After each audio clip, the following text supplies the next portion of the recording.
Lila had been babysitting for the Smiths for almost a year.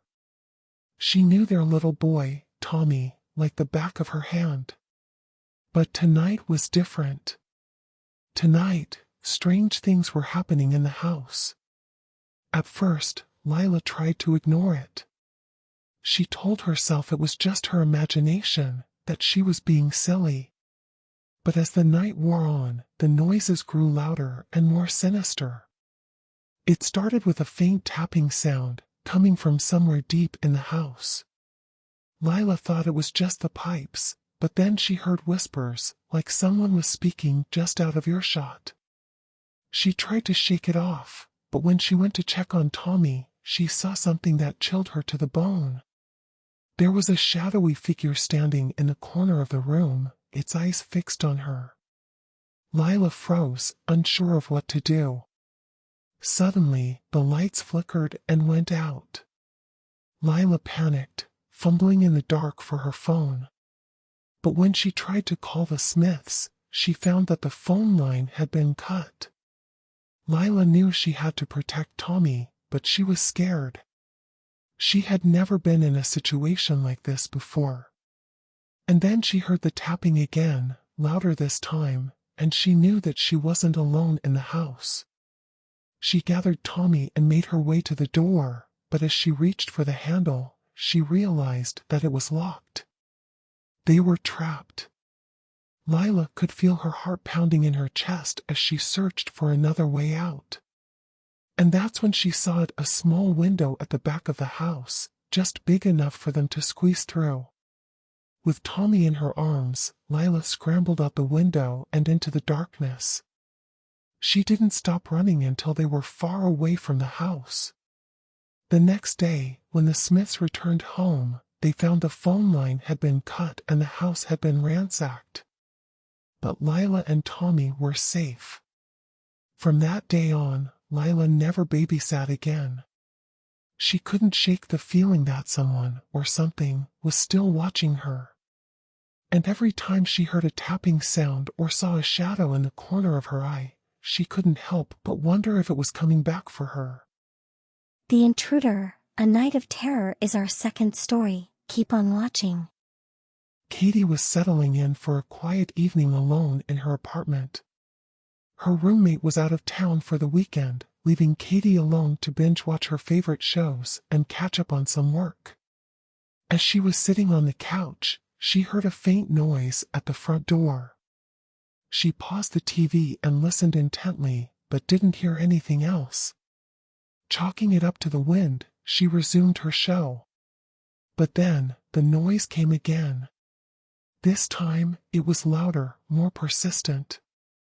Katie sighed and got up to investigate. She approached the door cautiously, peering through the peephole. There was no one there. Shrugging it off, she went back to the living room and picked up her laptop. But before she could even open it, she heard the noise again. This time, it was coming from the window.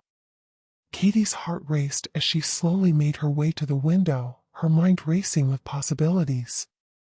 She pulled back the curtains and gasped as she saw a shadowy figure outside. The figure was standing motionless, staring directly at her. Katie's blood ran cold. She realized that someone was trying to break into her apartment. She quickly shut off all the lights and retreated to the bathroom, where she locked the door and dialed 911.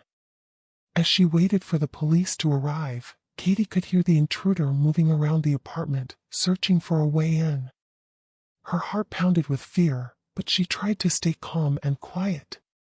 Finally, she heard the sound of sirens outside, and the intruder fled.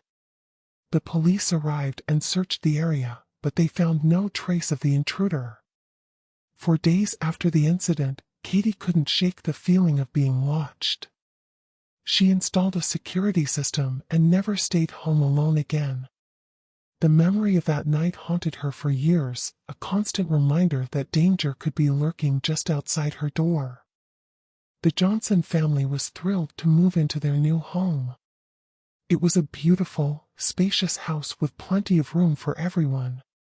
But soon after they settled in, strange things began to happen. At first, it was just small things, a door closing on its own, a cabinet opening inexplicably. But as time went on, the phenomena became more and more frequent. The family heard ghostly whispers in the night, and saw shadows moving in the corners of their vision. One night, the parents decided to go out for the evening, leaving their teenage daughter, Sarah, home alone. Sarah was excited for a night of freedom and settled in with a good book.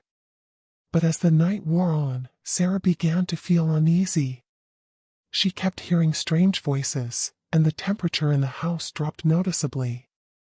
She tried to shake off the feeling of unease, telling herself that it was just her imagination.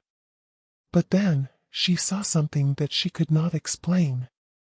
A misty figure appeared before her, its features blurred and indistinct. The figure moved closer to Sarah, and she could hear its breath, icy cold against her skin. Trembling with fear, Sarah ran out of the house and into the night. She called her parents and waited for them to come home, too afraid to go back inside. The Johnson family soon realized that they were living in a haunted house, and they knew that they had to do something to rid themselves of the malevolent spirit that resided there. They called in paranormal investigators, who confirmed the presence of a malevolent entity. The investigators performed a cleansing ritual, and the family never experienced any more supernatural phenomena. But Sarah would never forget the terror she felt that night, and she always wondered what would have happened if she had stayed in that haunted house just a few moments longer.